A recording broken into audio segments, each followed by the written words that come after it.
de nous rejoindre sur TV5 Monde pour la première grosse épreuve de montagne du Tour Kigali Karongi. Une épreuve qui risque de faire des dégâts ce matin. Mais avant de vivre cette étape, et si nous faisions un petit point sur un cyclisme rwandais en plein essor. 2014, victoire de Valens Daïsanga. 2015, l'année dernière, victoire de Jean Bosco Nsengimana. Tous les deux ont moins de 25 ans. On a gagné le Tour du Rwanda 2014 et le Tour du Rwanda 2015. C'est pour cela que beaucoup des équipes professionnelles s'intéressent à nos garçons pour devenir professionnels.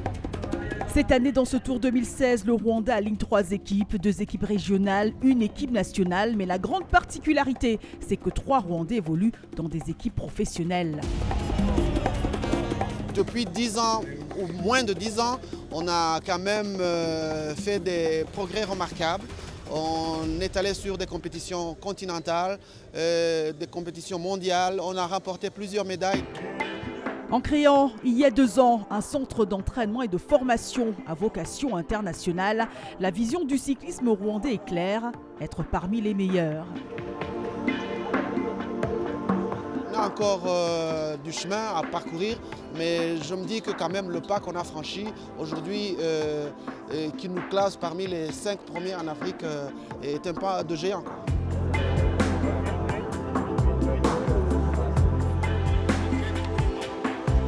Partout au pays, il y a beaucoup de clubs. Il y a le club à Butale, à Kigali, à l'est, à l'ouest. Et on a beaucoup de compétitions.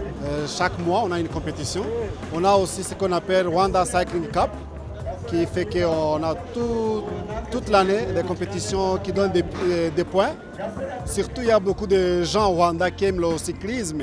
Et avec des compétitions qu'on fasse chaque année, ça attire les gens d'aimer le cyclisme. Avec la politique de développement de ce sport, il semble que pour les spécialistes, cela augure de bonnes choses.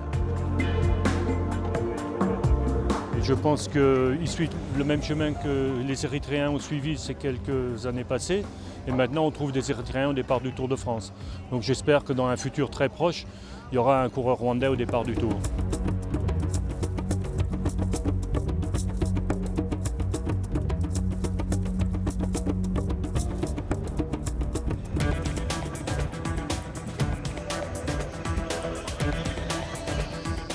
« 124 km 700, 6 cols à franchir aujourd'hui. Les choses sérieuses commencent ce matin avec cette 2e étape qui prend la direction de Karongi dans la province de l'Ouest, située sur les rives du Kivu.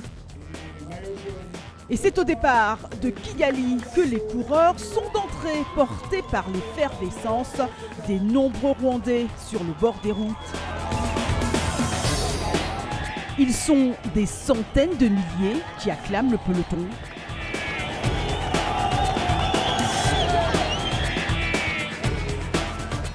Aujourd'hui, c'est une étape pour les grimpeurs. Autant dire que ce matin, il y aura sans doute de la casse.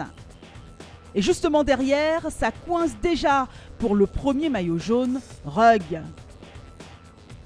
Les Rwandais, quasiment ici en terrain conquis, devraient tirer leur épingle du jeu. Mais la première attaque vient de John Ray Navarra de Dimension Data qui remporte le premier sommet. Il est pris en chasse par 2 autres coureurs dont Joseph Iziarémier, 20e au général à un peu plus de 2 minutes du maillot jaune. Le Rwandais profite de la descente après le premier col pour prendre le large. Mais il va vite être rattrapé par Samuel Mugisha, 26e au général, ainsi que par le Kenyan Nick Miller, qui a un peu plus de 2 minutes de retard sur le leader maillot jaune. Ils sont 3 coureurs devant, quasiment à égalité de temps au classement général. Une configuration qui n'est pas du tout du goût de Samuel Mugisha, qui abandonne ses compagnons d'échappée à 1 km du second col à Kamuni. Une côte de 1758 mètres qui aura raison de Nick Miller qui lâche. Joseph Iziarémier ne peut pas suivre non plus. Samuel Mugisha, 19 ans, qui a remporté la 2e édition du Tour de la Paix à Goma l'an dernier et qui a terminé 18e au général du dernier Grand Prix Chantal Biya, semble bien ce matin. Le jeune Rwandais franchit le premier et le deuxième col. Il a 1 minute 35 secondes d'avance sur le reste du peloton. Excellent grimpeur donc, mais aussi bon descendeur. À la Chris Froome assis sur la barre de son vélo, Samuel Mugisha continue de prendre des mètres d'avance sur le groupe maillot jaune qui est conduit par les Rwandais.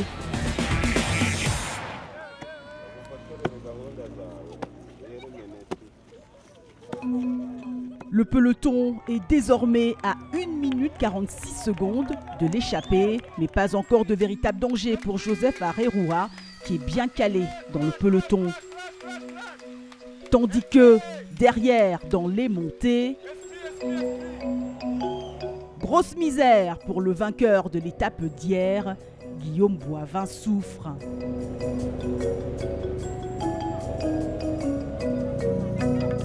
Le Canadien a beaucoup de mal ce matin.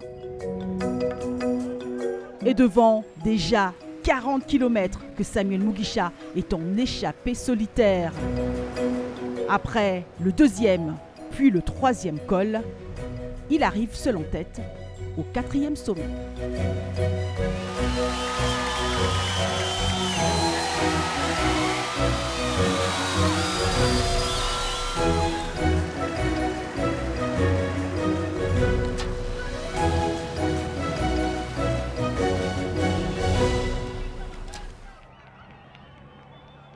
Il ne reste que 2 sommets et c'est là que le peloton maillot jaune décide de réagir. À vive allure, les coureurs se lancent à la poursuite de l'échappée. Joseph Areruya se déploie. Un contraste flagrant entre le peloton qui ne semble pas si facile et le jeune Rwandais à l'avant qui a même, comme on dirait, la lucidité de regarder le positionnement du peloton. Samuel Mugisha est sur le point d'engranger encore 10 points à l'approche de l'avant-dernier sommet. Il force peut-être déjà un peu, lui qui roule devant seul depuis plus de 50 km maintenant. La fatigue est aidant, mais Samuel Mugisha remporte l'avant-dernier classement de la montagne. À l'approche du dernier classement de la montagne, Emmanuel Gebrezabier et 8 autres coureurs, dont le maillot jaune, sortent du peloton et reprennent l'échappée. Dans ce groupe de tête, 3 hommes peuvent potentiellement prendre le maillot jaune à cet instant. Valens Ndayisenga à 2 secondes de Areruya, Jean Bosco Zengimana à 1 seconde et Tesfom Okuba Mariam à 7 secondes au général. Joseph Areruya va-t-il tenir ? La réponse ne se fait pas attendre car Valens Ndayisenga part en solitaire. Le Rwandais de dimension d'Atafor Kubeka arrive victorieux à Karongi. 40 secondes après ses anciens compagnons d'échappée. Belle victoire d'étape pour Valens Ndayisenga qui prend le maillot jaune, mais surtout qui creuse l'écart avec le deuxième au général. Il est désormais à 1 minute 25 de Joseph Areruya.